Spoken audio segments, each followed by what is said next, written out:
আজকে আমি বানাচ্ছি বেগুন পোড়া। বেগুন পুড়িয়ে ওটাকে ভর্তা করব। এখন গ্যাস বার্নারে একটা রুটির ছাঁকনিতে এটাকে ভালো করে পুড়িয়ে নেব। গায়ে তেল মাখিয়ে নিয়েছি, ভালো করে ধুয়ে বেগুনগুলোকে একটু অল্প সর্ষের তেল মাখিয়ে নিয়েছি, আর একটু ছুরি দিয়ে বেগুনগুলোর গায়ে একটু করে গর্ত করে দিয়েছি, যাতে ভালো করে বেগুনগুলো ভালো করে আর কি প্রপারলি সেদ্ধ হয় আর কি পুড়ে।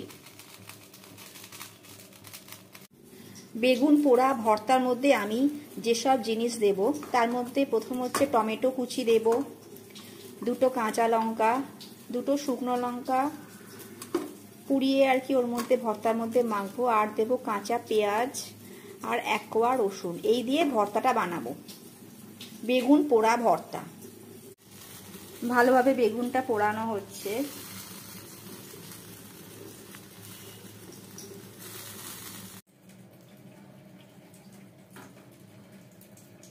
রসুন কুচিটা দিয়ে দিলাম,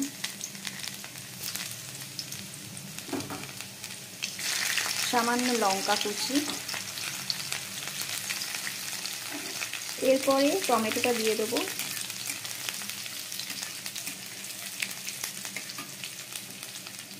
টমেটো,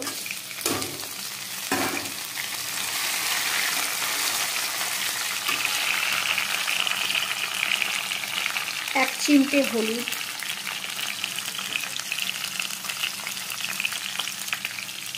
1 চামচ লবণ,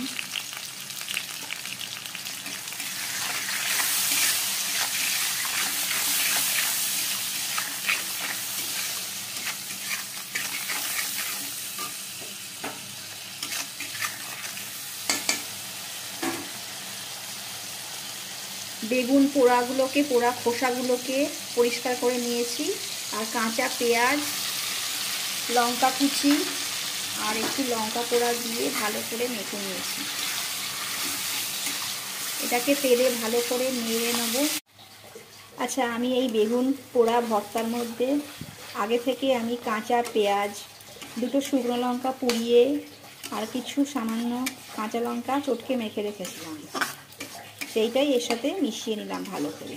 এবার আমি ধনেপাতা কুচি ওপর থেকে ছড়িয়ে দেবো বেশ অনেকটা। ব্যাস হয়ে গেল আমার বেগুন পোড়া ভর্তা। এই দিয়ে রাতের রুটিটা বেশ জমে যাবে।